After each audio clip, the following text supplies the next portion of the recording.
There's a particular kind of exhaustion that comes not from thinking too much, but from thinking too deeply. It's the weight of a mind that processes everything, every interaction, every possibility, every pattern, until the very act of consciousness becomes a burden. If you've ever felt trapped inside your own awareness, this is for you. Carl Jung once wrote, "Everything that irritates us about others can lead us to an understanding of ourselves. But what happens when what irritates us most is the relentless machinery of our own consciousness?" For INFJs and INTJs, the mind isn't just a tool we pick up and put down.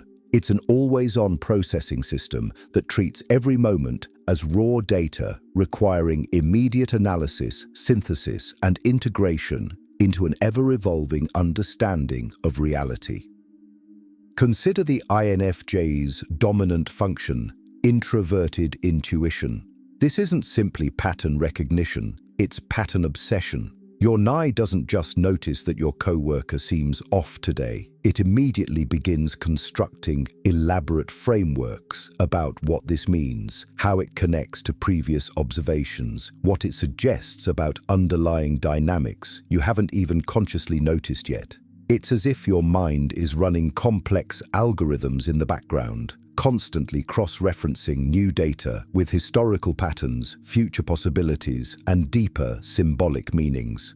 Your auxiliary, extroverted feeling then takes this analysis and runs it through the filter of human impact, asking not just what's happening, but what it means for everyone involved, what responsibility you might have, what delicate emotional ecosystem you might need to navigate or protect. Your Fae doesn't just care about harmony, it compulsively monitors the emotional temperature of every environment you enter, creating detailed maps of interpersonal dynamics that most people remain blissfully unaware of. For INTJs, the architecture is similar, but the focus differs. Your dominant NI operates the same way, that constant background hum of synthesis and future projection. But your auxiliary extroverted thinking processes this through systems and efficiency rather than human harmony. You're not just seeing patterns, you're seeing how those patterns reveal flaws in existing systems, inefficiencies that need correction, possibilities that others are missing. Your mind becomes a constant optimization engine, unable to witness anything without immediately calculating how it could be improved, restructured, or implemented more effectively. Your Te doesn't just want to understand, it demands action, implementation, measurable improvement. This creates a peculiar form of mental restlessness, where insight without application feels like torture, where seeing the solution but being unable to implement it creates a specific kind of cognitive anguish that others rarely understand. This is why meditation often fails for these types. You're told to empty your mind, but your mind wasn't designed for emptiness. It was designed for depth, for connection, for the kind of complex processing that most people reserve for their most important decisions. You experience this as a constant, low-level exhaustion, not the sharp fatigue of physical exertion, but the deep, bone-level weariness of a system that never fully powers down. Have you ever noticed how even your relaxation requires structure? How even your rest becomes another project to optimize? This isn't a character flaw. It's the natural result of consciousness organized around perpetual synthesis rather than periodic analysis. If you've ever felt like your mind was a machine you couldn't turn off, stay with me. There's something here we need to unpack together. Virginia Woolf captured something essential when she wrote, "Yet it is in our idleness, in our dreams, that the submerged truth sometimes comes to the top." But for INFJs and INTJs, there is no true idleness. What others call daydreaming, you experience as elaborate mental simulation, endless loops of projected conversations, rehearsed scenarios, and calculated outcomes that feel more vivid and immediate than present reality. Your tertiary function plays a crucial role here. For INFJs, tertiary introverted thinking creates internal logical frameworks that support your intuitive insights, building elaborate if-then scenarios that help you prepare for every conceivable outcome. Your TIE works like a background fact-checker for your NI insights, constantly testing the logical consistency of your patterns and predictions. This creates an internal dialogue that never stops. Your NI sees a possibility, your FE evaluates its human impact, and your TIE immediately begins stress testing the logic while constructing backup plans for backup plans. For INTJs, tertiary introverted feeling adds personal values and emotional significance to your projections, making you acutely aware of how your actions align with your inner moral compass, even as you struggle to express these values externally. Your FI creates an internal ethical framework that your TE must work within, adding layers of personal meaning to your optimization processes that complicate what might otherwise be straightforward, logical decisions. This simulation chamber becomes both sanctuary and prison. You rehearse difficult conversations so thoroughly that when they actually happen, you're simultaneously over-prepared and completely unprepared. Because the real person never follows the script your mind has written for them. You project so many possible futures that the present moment feels thin, insubstantial, like you're living in the rough draft while the real story is happening somewhere else. The INFJ might spend hours mentally rehearsing a conversation with a friend who seemed distant, running through every possible explanation for their behavior, every potential response, every way the interaction might unfold. By the time the actual conversation happens, you've already lived through 50 versions of it, none of which match the messy, unpredictable reality of human interaction. The INTJ experiences this differently, but just as intensely. You might spend days mentally redesigning a flawed system at work, seeing exactly how it could be improved, playing out the implementation process, anticipating every obstacle and objection. But when you try to communicate this vision to others, you discover that they can't see what seems obvious to you, and your elaborate mental preparation collides with the frustrating reality of having to work within existing constraints. Do you ever feel like you're living in parallel timelines, the rich, complex world inside your head, and the disappointing simplicity of what actually happens? This isn't escapism. It's your mind's attempt to create order and meaning in a world that often feels chaotic and unpredictable. If this resonates with the way your mind works, hit that like button. It helps more people who need this find it. And if you want to explore more of these psychological depths, subscribe and ring the bell. Maya Angelou observed, "There is no greater agony than bearing an untold story inside you." But what about bearing everyone else's untold stories? INFJs and INTJs don't just process their own complex inner worlds. They become unwilling repositories for complexity that others can't or won't hold. Your inferior function creates a particular vulnerability here. For INFJs, inferior extroverted sensing means you're hypersensitive to immediate sensory stimuli, bright lights, loud noises, chaotic environments that feel overwhelming and overstimulating. But it's not your say that picks up emotional undercurrents. That's your dominant NI working with your auxiliary FE. Your NI unconsciously processes subtle behavioral patterns, micro-expressions, and interpersonal dynamics that others miss entirely. You walk into a room, and your NI immediately recognizes tension between two people who think they're hiding it perfectly, while your FE interprets and absorbs the emotional weight of what you're perceiving. This creates an exhausting cycle where your intuitive pattern recognition feeds emotional information to your feeling function, creating an endless stream of emotional problems that aren't technically yours to solve. For INTJs, inferior extroverted sensing creates the same sensory overwhelm as it does for INFJs. Hypersensitivity to chaotic environments, bright lights, loud noises, and overstimulating sensory input. But your emotional challenges come from a different source entirely. Your dominant I picks up emotional patterns and interpersonal dynamics just as clearly as the INFJs does, but your tertiary phi processes these insights internally rather than externally. You can sense through your intuitive processing that your carefully logical suggestion has somehow hurt someone's feelings, but your phi, being internal and tertiary, focuses on how this aligns with your own values rather than on managing the other person's emotional state. You understand your own emotional response to the situation, but expressing appropriate external emotional responses feels clunky and artificial.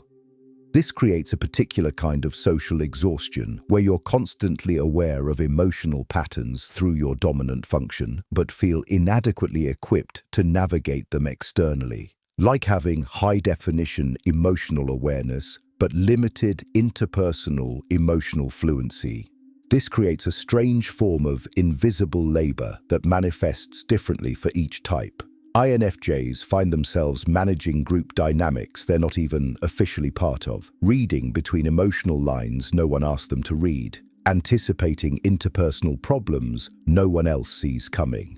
You become the early warning system for your social environment, constantly scanning for potential conflicts, misunderstandings, or relationship tensions that might need addressing. INTJs experience this through a different lens. You find yourselves identifying systemic inefficiencies and organizational problems that others overlook, anticipating structural failures and process breakdowns that no one else seems to notice. You become the early warning system for operational dysfunction, constantly scanning for flaws in systems, processes, or strategies that might need correction. But here's the exhausting part. Most people don't want this level of analysis. They don't want INFJs to notice that they're struggling emotionally or point out interpersonal dynamics that everyone else is ignoring. They don't want INTJs to identify the flaws in their systems or anticipate operational problems before they've become obvious failures. Your mind's natural functioning, this constant processing and pattern recognition, becomes a burden not just for you, but potentially for others who experience your insights as invasive or overwhelming, whether those insights are about human dynamics or systematic inefficiencies. Have you ever felt responsible for fixing things that weren't broken from anyone else's perspective? Have you ever carried emotional weight for people who never asked you to carry it? This isn't codependency. It's the natural result of a mind that can't help but see the whole system and feel responsible for its functioning. If you've ever felt responsible for things that weren't your responsibility, if you've carried weight that wasn't yours to carry, something important is happening here. Friedrich Nietzsche wrote, "He who would learn to fly one day must first learn to stand and walk and run and climb and dance. One cannot fly into flying." But what happens when your mind has been flying so long that you've forgotten how to simply stand, when the very apparatus of understanding becomes the source of suffering? This is where the INFJ and INTJ experience converges into something that might look like depression, but feels more like existential overwhelm. Your dominant I has been working so hard to synthesize meaning from chaos that it begins to question whether meaning exists at all. You've seen so many patterns, projected so many futures, analyzed so many systems that you start to feel like you're trapped in a recursive loop of your own awareness. For INFJs, this often manifests as a crisis of purpose. Your Fae has been working overtime to maintain harmony and help others, but you suddenly realize that your help might not be wanted or needed, that your carefully maintained relationships might be built on performance rather than genuine connection. You question whether your insights about people are actually helpful or just an elaborate form of emotional voyeurism. For INTJs, the breakdown often centers on efficacy. Your Te has been trying to implement your Ni insights to create systems and solutions that reflect your understanding of how things could work better. But you begin to realize that most people don't want better systems, they want familiar ones. Your vision of optimization crashes against the reality of human resistance to change, while your tertiary phi questions whether you're being true to your own values in the process. You start to wonder whether your insights are valuable contributions or just intellectual exercises that serve your ego more than any meaningful purpose. This isn't the kind of breakdown that announces itself dramatically. It's more like a slow erosion of the foundation beneath your sense of self. You realize that the very qualities that make you who you are, your depth, your insight, your ability to see what others miss, might also be the source of your isolation and exhaustion. Jung himself struggled with this, writing in his Red Book about the terror of confronting the unconscious depths that his own theories helped illuminate. The way to the goal seems chaotic and interminable at first, and only gradually do the signs increase that it is leading anywhere. Do you ever feel like your greatest strength is also your greatest weakness? Like the very thing that makes you valuable to others is slowly destroying you from the inside? Tell me in the comments, what's the most exhausting thing your mind does that other people don't seem to understand? I read every single one, and your experience might be exactly what someone else needs to hear. Einstein allegedly said, "A new type of thinking is essential if mankind is to survive and move toward higher levels." But what if you're already thinking at those higher levels, and it's slowly killing you? The search for mental peace becomes another complex problem to solve, another system to optimize, another pattern to analyze. You try meditation, but your INFJ mind turns it into an analysis of your meditation technique. Am I doing this right? What does this feeling mean? How does this connect to what I read about mindfulness yesterday? Your auxiliary Fae worries about whether you're taking time away from others who might need you, whether this self-care is selfish, whether you're meditating for the right reasons. Meanwhile, your tertiary tie creates elaborate frameworks for understanding your meditation experience, categorizing different types of thoughts, analyzing the effectiveness of various techniques. Your dominant Ni can't help but see patterns in your meditation practice, connecting it to larger frameworks of meaning and purpose. You try mindfulness, but your INTJ mind immediately begins optimizing the process. This app isn't efficient enough. This technique could be improved. Why isn't this working faster? There must be a more systematic approach to achieving inner peace. Your auxiliary Te wants measurable results, quantifiable progress, clear metrics for success. You find yourself comparing different meditation apps, researching the most effective techniques, creating spreadsheets to track your progress toward enlightenment.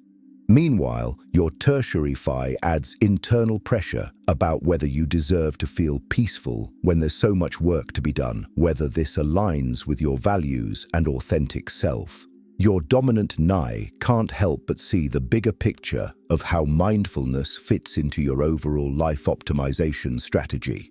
You might try substances or activities that promise to quiet the mental chatter: alcohol, cannabis, exercise, travel, relationships, work, anything that might provide temporary relief from the constant hum of processing. But you discover that even your escapism becomes another project. You analyze the effectiveness of your coping mechanisms, worry about their sustainability, create elaborate systems for managing your need for relief. The most insidious part is how the pursuit of mental peace becomes another source of mental complexity. You read books about quieting the mind, and your mind immediately starts analyzing the books. You try therapy and find yourself analyzing the therapy process. You attempt to simplify your life and discover that simplification is incredibly complex. Virginia Woolf, who understood this trap intimately, wrote, "The mind of man works with strangeness upon the body of time." Your mind doesn't just work upon time, it works over time, constantly, even when you're trying to make it stop. Have you ever noticed that even your attempts to rest require effort? That even your strategies for mental quiet become loud in their own way? This isn't failure. It's the natural result of trying to apply linear solutions to nonlinear consciousness. If you've tried to fix your mind and found that even the fixing became part of the problem, we're getting somewhere important now. Carl Jung wrote, "The privilege of a lifetime is to become who you truly are." But what if who you truly are is someone whose mind never stops running?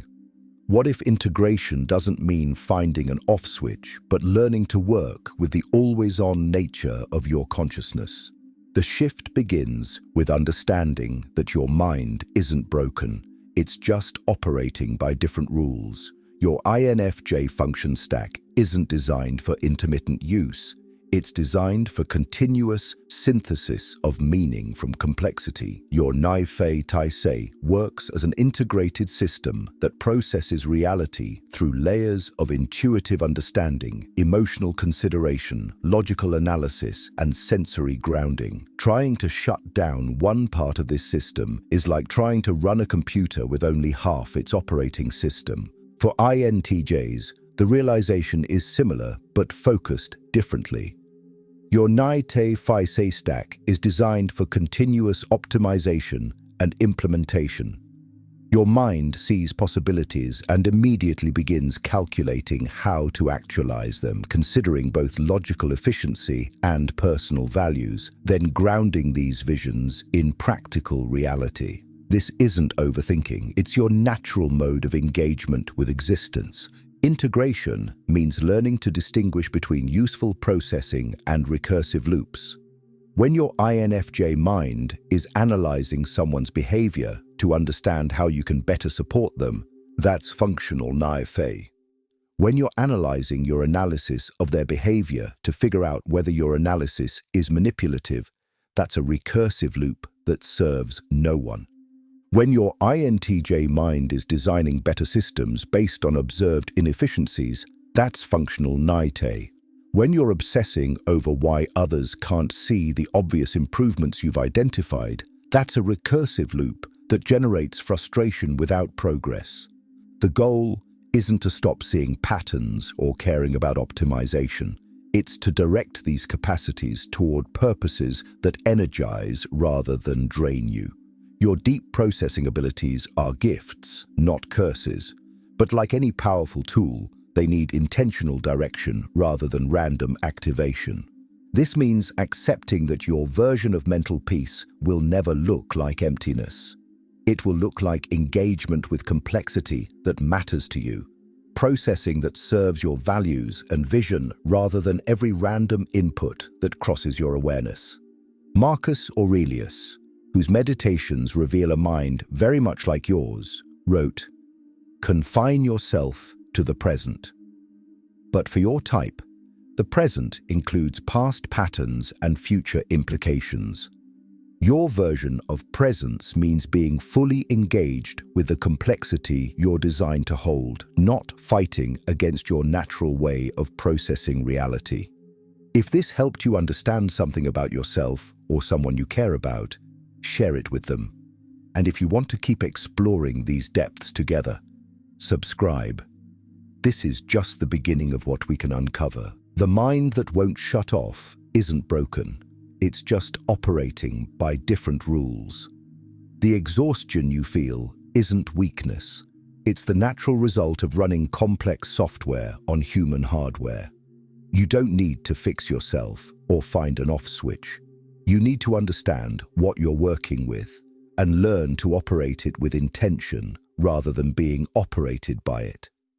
The goal isn't to stop thinking deeply, it's to think deeply about things that matter in ways that serve rather than drain you. Your mind is not your enemy, it's just been trying to solve problems it was never meant to solve alone. The peace you're looking for isn't in the silence. It's in the purposeful engagement with what you were built to see. Jung spent his lifetime learning to work with rather than against the depths of his own consciousness. Who looks outside, dreams. Who looks inside, awakes. You've been awake for a long time. Now it's time to direct that awakeness toward what truly matters, to let your deep processing serve your deepest purposes rather than exhaust them. Your mind will never be quiet in the way others' minds are quiet, but it can be peaceful in its own way, engaged, purposeful, and aligned with who you actually are rather than who you think you should be. That's not settling for less, that's recognizing what you're actually working with and learning to work with it skillfully.